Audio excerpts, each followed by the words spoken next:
आखिर क्यों गोल्डबर्ग फिर से भिड़ गए हैं रोमन रेंस से।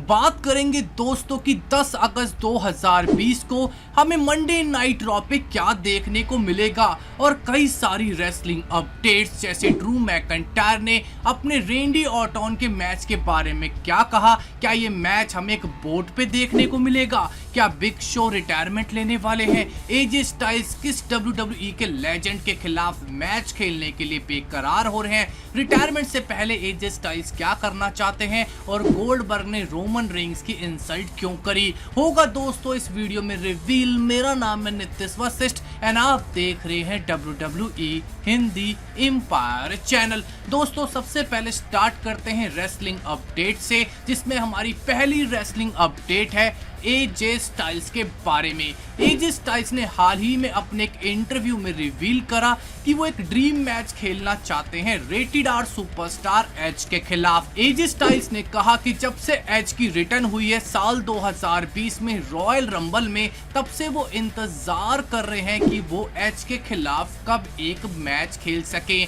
एजे स्टाइल्स का मानना है कि जितना वो बेकरार है एज के खिलाफ मैच खेलने के लिए, एज भी उतना ही बेकरार है एजे स्टाइल्स के खिलाफ एक सिंगल्स मैच खेलने के लिए। वैसे ये मैच काफी ज्यादा पॉसिबल भी है क्योंकि एज एक बेबी फेस सुपरस्टार है, एजे स्टाइल्स इस वक्त एक हील सुपरस्टार है। WWE के लिए बहुत आसान होगा एजे स्टाइल्स वर्सेस एज का मैच WWE में बुक करना। एजे स्टाइल्स ने दोस्तों अपने इसी इंटरव्यू में रिवील भी करा कि रिटायरमेंट से पहले वो एक काम और करना चाहते हैं और वो है NXT में परफॉर्म करना, NXT के सुपरस्टार से NXT में ही जाके लड़ना। यानी कि एजे स्टाइल्स ने दो बड़ी बातें कह दी हैं कि एक तो एज के खिलाफ मुझे मैच खिलाओ, साथ में वो NXT में भी रेसलिंग करना चाहते हैं। इसके बाद दोस्तों आगे बढ़ते हैं बिग शो के बारे में। बिग शो से रिसेंटली पूछा गया क्या रिटायरमेंट लेने वाले हैं वो WWE से। बिग शो ने कहा कि मुझे 25 साल हो चुके रेसलिंग बिजनेस में परफॉर्म करते हुए, मैं अब कोई यंग सुपरस्टार नहीं रहा। हमेशा मेरे दिमाग में रिटायरमेंट वाला फैक्टर हमेशा से रहता है, पर मैंने और विंस मैकमैन ने मेरी रिटायरमेंट के बारे में काफी बार बात करी है कि विंस मैकमैन और WWE मेरे से क्या चाहता है WWE में करवाना, और मैंने हमेशा से रिवील करा है कि मैं अब क्या कर सकता हूं कंपनी यानी कि WWE के लिए। बिग शो ने कहा कि वो समय दूर नहीं जिस दिन उन्हें WWE और प्रोफेशनल रेसलिंग से रिटायर होना पड़ सकता है। इसके बाद दोस्तों ड्रू मैकइंटायर ने रिवील करा क्या उनका मैच रेंडी ऑर्टन के खिलाफ हमें एक बोर्ड पे देखने को मिल सकता है। ड्रू मैकइंटायर ने कहा कि WWE के मैचेस या paper views Monday night raw, SmackDown, performance centre पे हो रहे हैं जो काफी ज्यादा बोरिंग हो चुका है। अगर एक चेंज के तौर पे WWE समरस्लैम 2020 को एक बोर्ड पे करवाया जाए और ड्रू मैकइंटायर वर्सेस रेंडी ऑर्टन का मैच वहां पे हो तो काफी अच्छा होगा, ऑडियंस को भी एक फ्रेश कंटेंट देखने को मिलेगा और ड्रू मैकइंटायर के अकॉर्डिंग ये मैच काफी ज्यादा ऑडियंस को वापस WWE में खींचेगा, जिससे रेटिंग्स बढ़ने के चांसेस भी बहुत ज्यादा हैं। इसके बाद दोस्तों बात करते हैं कोफी किंगस्टन के बारे में। अगर कोफी किंगस्टन को WWE में सबसे ज्यादा याद रखा जाएगा तो उनके रॉयल रंबल के ऐसे क्रेजी मूव्स के बारे में जो हमेशा वो अपने आप को एलिमिनेट होने से बचाया करते थे। कोफी किंगस्टन ने इन मूव्स का क्रेडिट दिया है जॉन मॉरिसन को। उन्होंने कहा कि जॉन मॉरिसन पहले ऐसे रेसलर थे जिनको उन्होंने ऐसा करते हुए देखा था।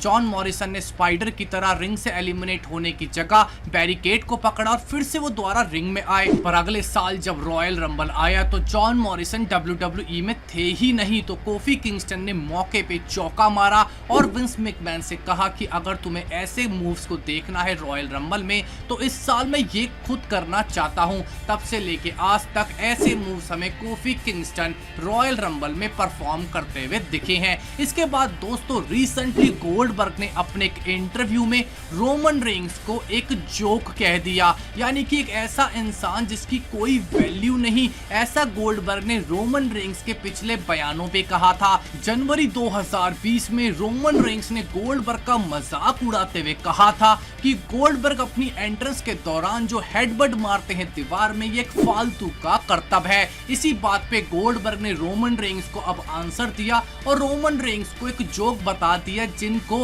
रेसलिंग बिजनेस की कोई समझ ही नहीं है। गोल्डबर्ग ने कहा कि मेरा कैरेक्टर क्रिएट करने के लिए ये मूव इंट्रोड्यूस करा गया था, मुझे वायलेंट होना पसंद है, मेरे को ऐसा इसको रियल दिखाना पसंद है जो आज के लड़के यानी कि रोमन रेंस जैसे रेसलर समझ नहीं पाते, जिनको ज्यादा वायलेंट होना बिल्कुल पसंद नहीं है, क्योंकि अगर उन्हें चोट लग जाए तो उन्हें ऐसा लगता है कि उनकी जिंदगी का एक हफ्ता खत्म हो गया है। यानी कि गोल्डबर्ग और रोमन रेंस के बीच में क्या फिर से WWE अधूरी फाइट हमें दिखाने की कोशिश कर रही है जो रेसलमेनिया 36 पे नहीं हो पाई थी। शायद गोल्डबर्ग माचिस लगा रहे हैं रोमन रेंस में ताकि रोमन रेंस भी कुछ बोले और फाइनली हमें दोबारा से रोमन रेंस वर्सेस गोल्डबर्ग का मैच किसी बड़े पेपर व्यू पे देखने को मिल जाए। दोस्तों इसके बाद हम बात करेंगे 10 अगस्त 2020 के मंडे नाइट रॉ के एपिसोड के प्रीव्यू के बारे में, जिसके लिए मेरे को आपके सामने आना ही पड़ेगा। नमस्कार दोस्तों, तो हमें 10 अगस्त 2020 की मंडे नाइट रॉ पर WWE क्या दिखाने वाली है।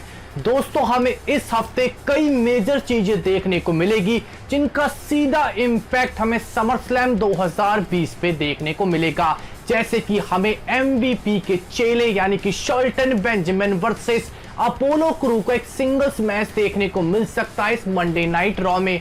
दोस्तों इस मैच में हमें MVP और बॉबी लैशली अपोलो क्रू की पिटाई करते हुए दिख सकते हैं, क्योंकि MVP अपोलो क्रू का मैच हमें समर स्लैम 2020 पे देखने को मिलेगा। इसके अलावा दोस्तों WWE ने अनाउंस करा है कि हमें ऑस्का वर्सेस बेली का एक सिंगल्स मैच देखने को मिलेगा। ये मैच काफी ज्यादा इंपॉर्टेंट है ऑस्का के लिए, क्योंकि अगर वो बेली को हराने में कामयाब रही तो ही उन्हें समर स्लैम 2020 पे साशा बैंक्स के खिलाफ रीमैच मिलेगा रॉ वुमेन्स चैंपियनशिप के लिए। इसके अलावा दोस्तों हमें मंडे नाइट रॉ में देखने को मिलेगा कि बियांका ब्लेयर सेलिना वेगा को कन्फ्रंट करते हुए दिखेगी, क्योंकि पिछले हफ्ते डॉक्टर्स ने रिवील करा कि मॉन्टेज फोर्ड यानी कि स्ट्रीट प्रॉफिट्स के एक टैग टीम पार्टनर को किसी ने पॉइजन दिया था। यानी कि दोस्तों इस मंडे नाइट रॉ में हमें बियांका ब्लेयर और सेलिना वेगा के बीच में तू मैं होती हुई दिखेगी, क्योंकि पॉइजन देने का आरोप सेलिना वेगा पे लगा है। इसके अलावा दोस्तों हमें WWE 24/7 चैंपियनशिप का फन एंड रन भी देखने को मिलेगा, जहां पे पूरी उम्मीद है कि फिर से हमें R-Truth फिर से 24/7 चैंपियन बनते हुए दिखेंगे। इसके अलावा दोस्तों हमें एक बहुत ही बेहतरीन मैच देखने को मिल सकता है, समो जो अपनी इन रिंग रिटर्न कर सकते हैं मर्फी के खिलाफ, जिस मैच में हमें सेथ रोलिंग्स की इन्वॉल्वमेंट होती हुई दिख सकती है। ये दोनों रेसलर्स मिलके समो जो की अच्छी खासी पिटाई कर सकते हैं, जिसके बाद डोमिनिक मिस्टीरियो की एंट्री हो सकती है और वो समो जो को बचा सकते हैं मर्फी और सेथ रोलिंग से। WWE का नया फैक्शन, नई टीम यानी कि रेट्रिब्यूशन WWE ने एडवर्टाइज करा है कि इस हफ्ते की मंडे नाइट रॉ पे हमें रेट्रिब्यूशन टीम देखने को मिलेगी। यानी कि स्मैकडाउन और मंडे नाइट रॉ दोनों को तबाह करने के बाद फिर से ये टीम हमें इस हफ्ते की मंडे नाइट रॉ पे एडवर्टाइज्ड है। यानी कि कुछ तबाही हमें और देखने को मिलेगी। ये सुपरस्टार्स फिर से शायद रिंग तोड़ने की कोशिश करें, बैक स्टेज एरिया में जाके WWE के एम्प्लॉयज या सुपरस्टार्स पे हमला भी करेंगे। क्या इनकी कोई आइडेंटिटी रिवील हो सकती है? बहुत बड़ा क्वेश्चन मार्क। शायद मुस्तफा अली ही इस बात का जवाब दे सकते हैं। इसके अलावा दोस्तों WWE ने एडवर्टाइज करा है कि हमें एक रेंडी ऑर्टन वर्सेस केविन ओवेंस का मैच देखने को मिलेगा।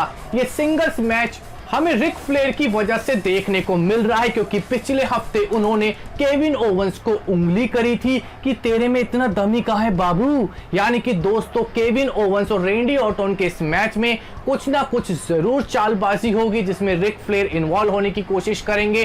तो इसी मैच में हमें ड्रू मैकइंटायर की एंट्री होती हुई दिखेगी और एज पर rumours Drew McIntyre, Randy Orton और रिक फ्लेयर की भी पिटाई कर सकते हैं, जिसके बाद WWE रिक फ्लेयर को टीवी से राइट ऑफ भी कर देगी।